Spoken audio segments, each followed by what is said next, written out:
I've been looking quite a bit more deeply than I had before into this new president of Nigeria who can't accept the affront to democracy that the coup in Niger, according to him, represents. But he doesn't have the greatest democratic credentials himself. First of all, there's very serious and credible allegations of electoral corruption in his own election, and it's still actually before the courts.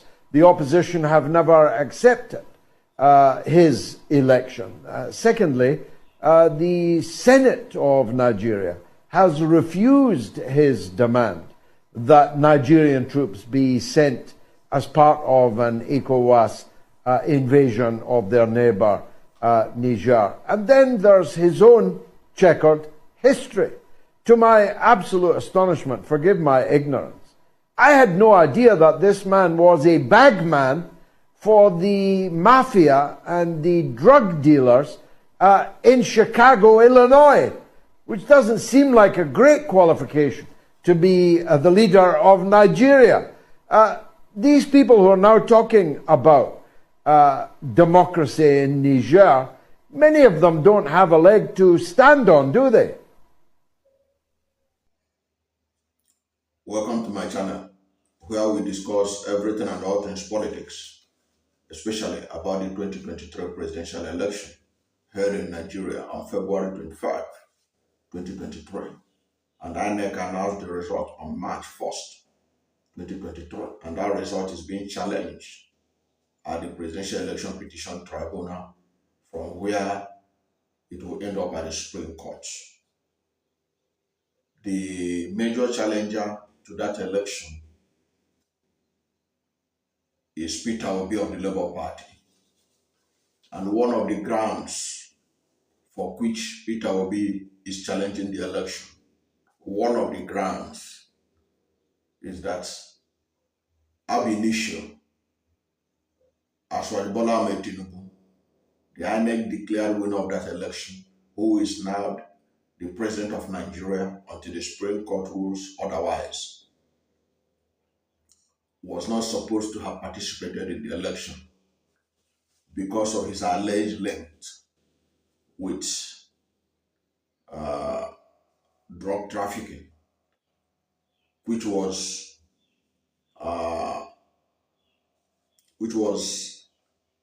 the reason why he forfeited $460,000 to the United States government in the 1990s. And P2B is citing sections of the Constitution to show that he ought not to have been part of the election, that he ought to have been disqualified, because that is an evidence. That forfeiture of $460,000 is an evidence of dishonesty. It's an evidence of conviction of a crime, that he ought to be banned from participating in the election.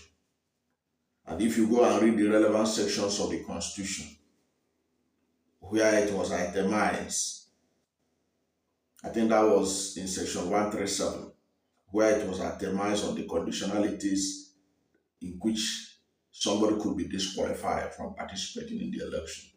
You'll see it there. Now, a British parliamentarian, George Galloway, who was in the British Parliament, has literally corroborated what Peter Obi is alleging in the courts. He said this British man, British MP, Galloway was British MP between 1987 and 2015, and he has found out in his own investigation that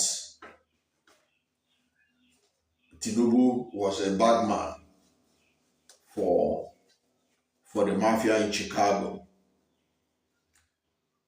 That's what this British MP between 1987 and 2015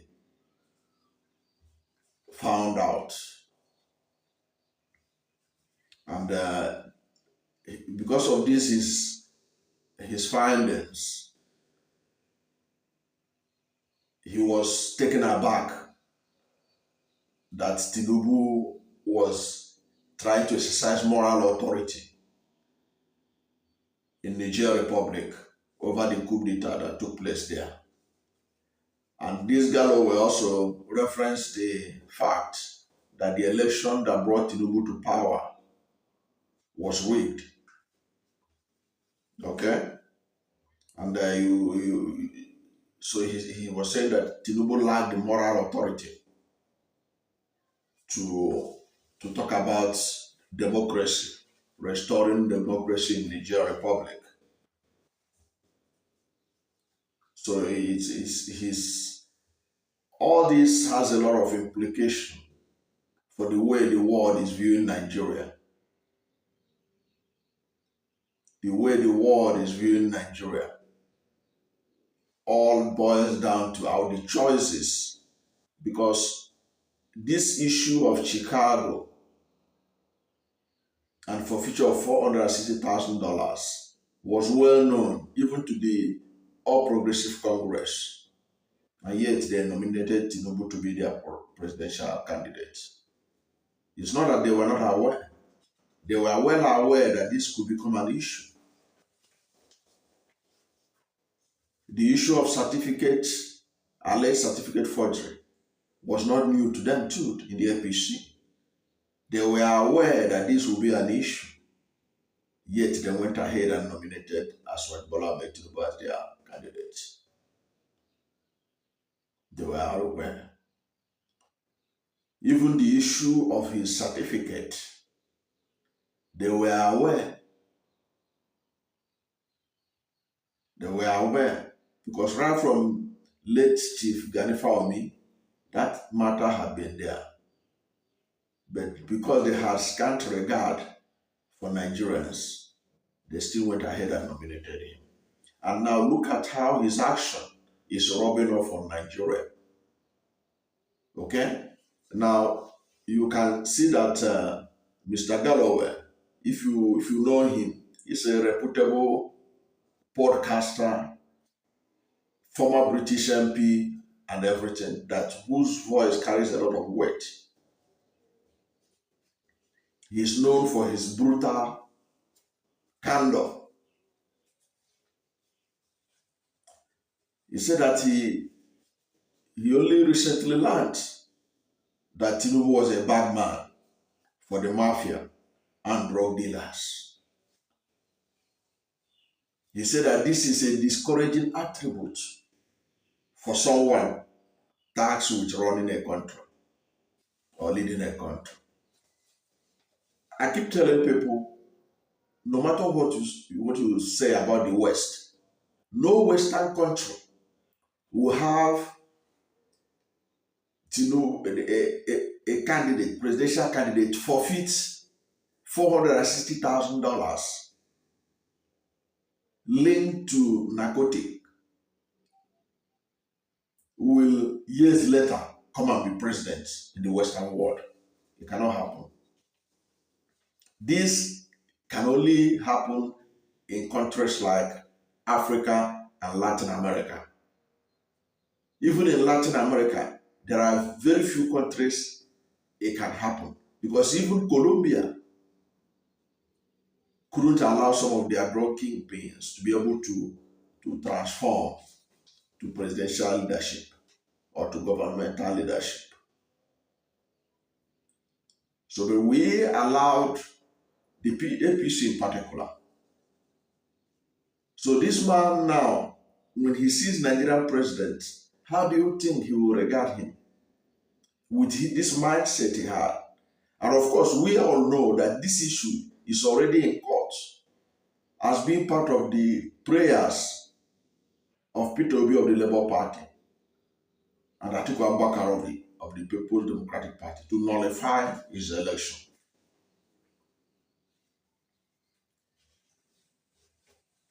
Now, this British MP, he spoke This video you watch of him, this was episode 263 of his podcast, Mother of All Shows, that was published on August 9.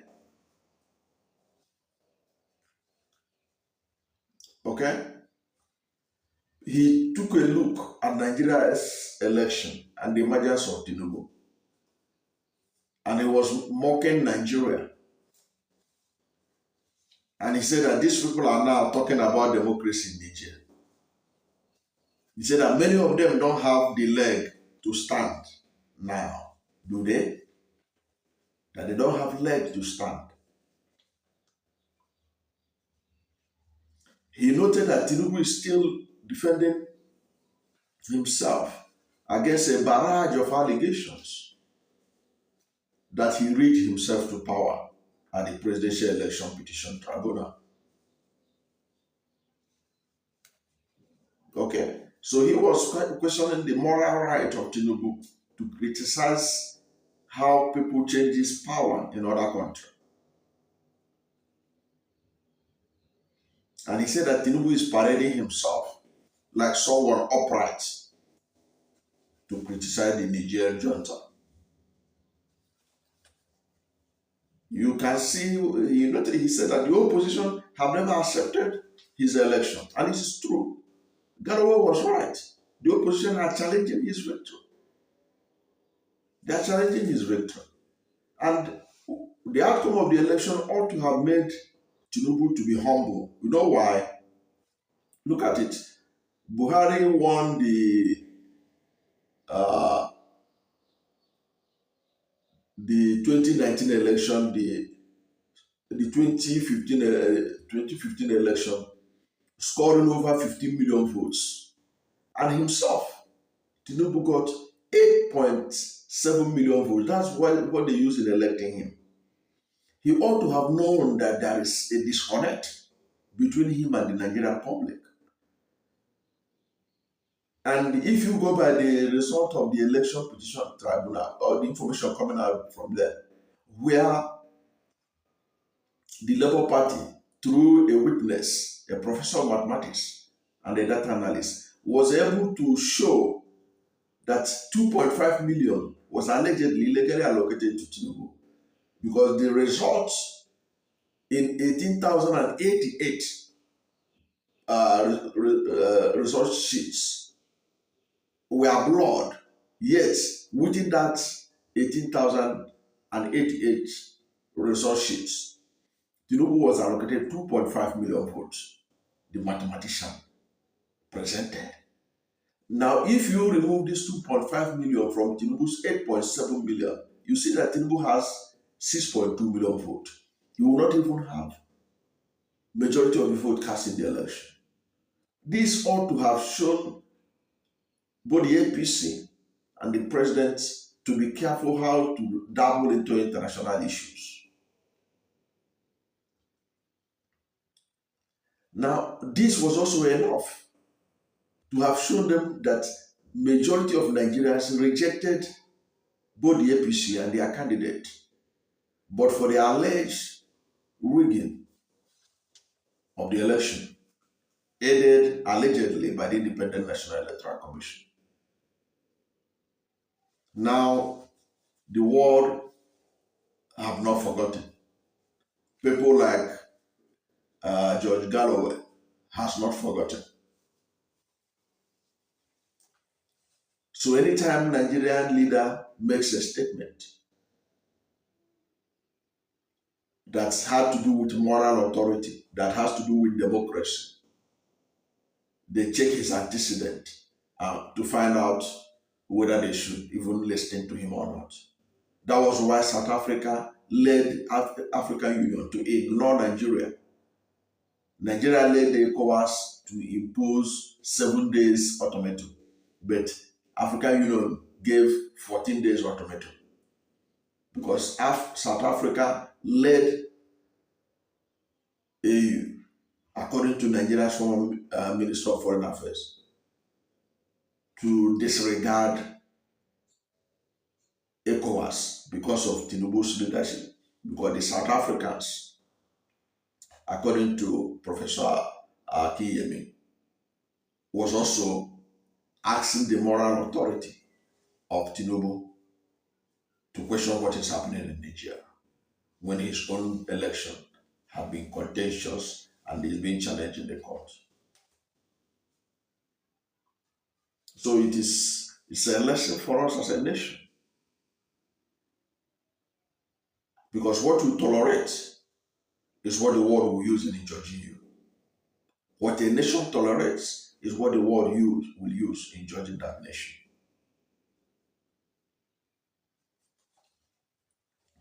You can see the former MP. He said the opposition have never accepted his election. Further slamming Tinubu, the former British MP said it was bizarre for Nigerian leader to state that he cannot accept the affront to democracy that the coup in Niger, according to him, represents, given that he does not have the greatest democratic credentials himself. They always say that Tinubu doesn't have the greatest democratic credential himself to talk about democracy in the Nigerian Republic. And of course, we all know that several international organizations that monitor the election, including the Chatham House, the European Union, observer groups, they all slammed the election as lacking transparency. Lacking transparency. And of course, we know that that election that lacked transparency has thrown up Tinubu as the president until the Supreme Court says otherwise. And despite the fact that the majority of Nigerians were telling Tinubu that they don't want war with the Niger Republic, that the Niger Republic should carry their can by themselves. The Senate of Nigeria, the northern leaders, the northern senators, the Nigerian Senate, what have you, said, do not get involved militarily in the Niger Republic. Yet on Thursday, Tinubu led ECOWAS, because whenever they tell you that it's ECOWAS, it's not Tinubu, it's not true. What did ECOWAS do about Mali? Why didn't they go and restore democracy by force in Mali?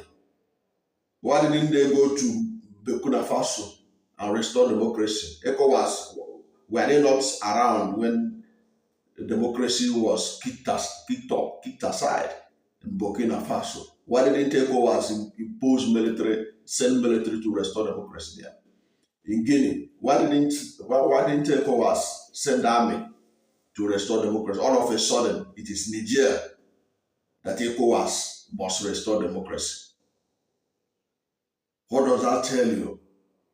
That tells you that it is Nigerian leader who is engineering the so-called ECOWAS threat to invade Niger Republic to restore democracy.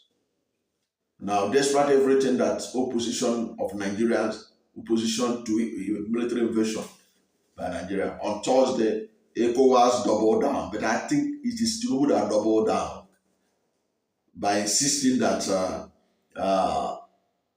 no option is on the ground.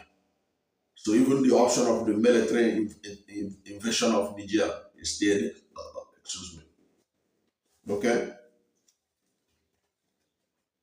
Because on Thursday, ECOWAS under the chairmanship of Bola and Tinubu and the presidency of Omar Aliyu Traore activated military troops to stand by to restore constitutional order in the Republic of Niger. Now, this is despite all the opinion leaders in Nigeria, both in the north and south, saying we have so much problem at home to deal with. Allow the Nigerians to sort out their problem. More so as any confrontation in Niger right now, the way it looks with the Russians already in Niger, it will be a proxy war between the West and Russia. And Nigeria is literally presenting its head to be used to break coconuts. For what purpose? Nigerians don't know, except those who are leading the country right now. They are the ones that know. They know better than everybody else. All the northern leaders, all the southern leaders say, don't go to war with Nigeria. But they have doubled down by saying that they have activated military troops to stand by. But that is what you get when you have a government that does not have the overwhelming votes of Nigerians. So they are doing everything possible to impress foreign entities to show that they are in charge. But it's not necessary. If you are elected by your people, you should be able to do the will of your people. Nigerians say they don't want war with the Nigerian Republic. Why are you doubling down on war? That is the issue. Then again, it has also thrown up the issue of morality, the issue of legality of Tinubu's election.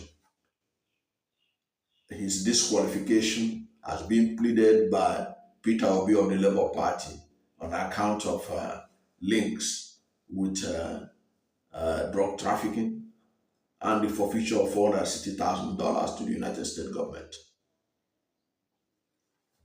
This has all, once again, brought Nigerians back to the issue of